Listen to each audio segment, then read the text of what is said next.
Hello, my name is Dr. Thomas O'Connor, and I'm known as the Anabolic Doc. I want to thank right off the bat Joe Patero for taking me in as a columnist in his magazine, MuscleSport Magazine. Very excited to be here. Little history for who I am, what the Anabolic Doc is, and what that entity is, and what my message is and will be, and of course what I'm planning to do as a writer on MuscleSport Magazine. First off, a lot of people may know me historically as I was writing for Muscular Development magazine from 2009 to 2012. I focused on a column called the Anabolic Doc, one of its first of its kind in the world. Who I am as a physician, I'm a board certified internist, and I'm certainly, if not the first, one of the first physicians in America to openly address anabolic steroid use. And again, I say it over and over, it's not a blessing on steroids. The reality is, as I see it, people are using steroids for many, many years. It's a history of over 30 years of use. I think people know that, and there's a disconnect, in my opinion, and the general opinion now, that no one can argue, that physicians are not involved and they're not aware and quite ignorant, respectfully stated, of what anabolic steroids are. So with that, and who is the Anabolic Doc? Anabolic Doc is a loving, caring physician who's an expert in anabolic steroids. I think people have used the word bro science, and people know what that is. People who use steroids certainly initiate these agents on themselves, and to get the advice for using them, they go to the brothers and the gyms, historically before the internet, and then post-internet they go to forums on the internet, and it's been going on for quite a long time. Again, it's not a blessing on anabolic steroids, but in the end, what I'd like to provide is medical care for when men, mainly men, obviously, using steroids are ready to come off anabolic steroids.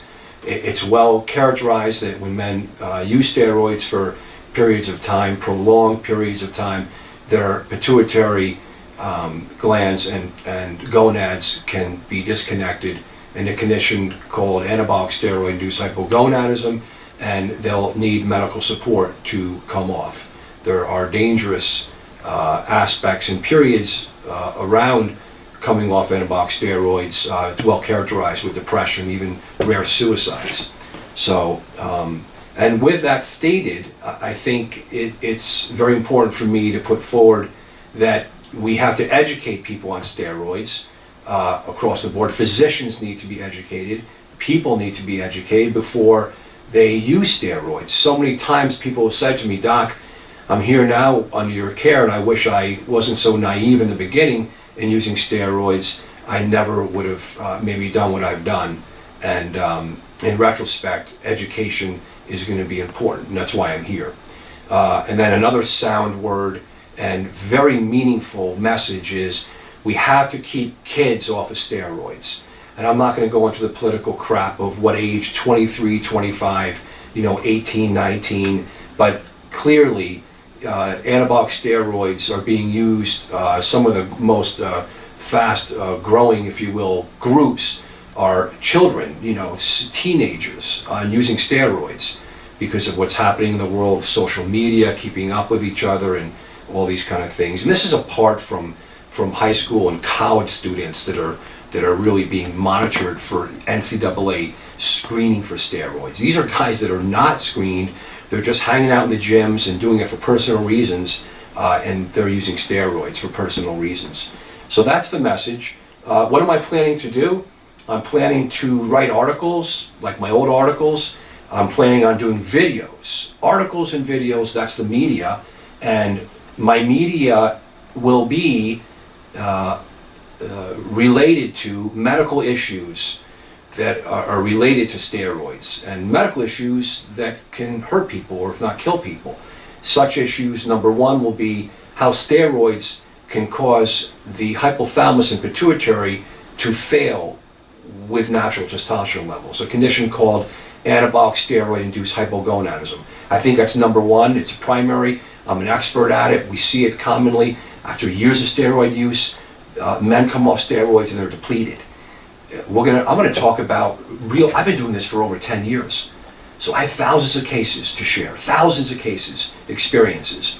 And we're going to talk about what the conditions are, what the setup was, what the men did. Real clinical cases. Of course, I'm not going to provide names. I'm going to change the names. John Doe. So we're going to do that in clinical cases. That's called anabolic steroid-induced hypogonadism. That's going to be really, really amazing for me to share what I've learned after a decade of doing this in the clinical streets of medicine. Number one. Number two, sexual issues. Everyone knows who's on steroids that sex can be great, could be bad. So what is it? It's testosterone. I mean, testosterone, what does it do to you sexually? We're going to talk about it. Prolactin levels, PCT, all these, it's going to be great. I've been doing this for a long time. I'm going to break it down for you. It's going to be really cool. So, and this is real stuff, and I want to educate physicians and healthcare providers who have not been involved with this, but they see it and they push it away, or they send the patients to me, which is great. But there has to be more physicians because I'm getting overloaded and overwhelmed, which is a great thing. So next, depression. So I see the big pieces, anabolic steroid relations to the brain, to the pituitary, to the gonads, to sexual issues, depression, on and off. Roid rage, is it true, or is it an asshole on steroids? Talk about that. What else? The real stuff that guys know that I go into. Here's my heart stuff, right? Steroids, do they cause heart disease? I'm going to talk about it. There's going to be a lot of talk about that. A lot of articles, a lot of interviews. So that's heart disease. Kidney disease. How does it affect liver disease, doc? Is it an oral steroid? Do we do orals? What do we do? And again, I'm not giving a blessing on it. I'm going to be a medium for education and tell you and show you what I've seen. Thousands of cases. Heart disease, prostate disease, kidney disease, so many issues. And then I'm also going to cover, of course, women's issues. So the majority of stuff, what I do is definitely related to men. Because when men come in the world on testosterone, as they do, normal levels, and they supplement and they take testosterone, things happen. And they come back down. Does it work? Does it not work? And it's related to mood and libido and sex, of course. So that's for men. There's been many women that I've evaluated, and I don't provide testosterone for women. For men, if they need testosterone, of course I carefully do. It's a case-by-case basis, of course. But for women, we have to address women. Because what I've seen is that for every man that I've seen that's been on steroids and has been involved in this world of steroids, from fitness, bodybuilding, powerlifting, strongman, just doing it for personal reasons, that man is related to a woman, that's also on steroids.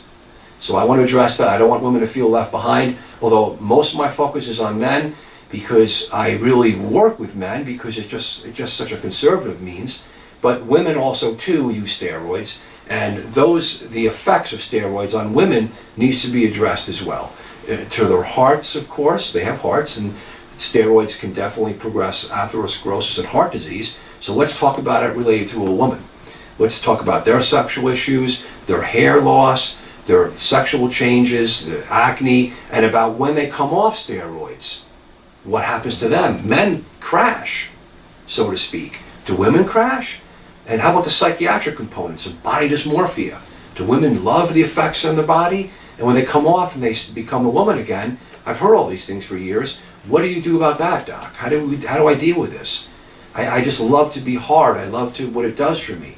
And the sexual issues are kind of like men. I mean, most women feel great when they're on. Well, maybe they don't, but sometimes they do. And if they do, they come off, and then they don't. So, and this is an infancy for all of us in the medical world because there's no studies on this stuff really. There's some studies, but please, there's no studies compared to conservative medicine like cardiovascular disease, kidney disease, and depression. This is really something that's been a black box. You have to blow that open. So, with that, I also want to say that I'm writing articles for steroidology.com, which is a big steroid forum, and I am writing in there too. So that's what I do. I'm back I'm very happy. Thank you, Joe. And I want everyone to stay strong and healthy and spread the word about the Anabolic Doc. Here to help out people on steroids and bring education. Thank you so much.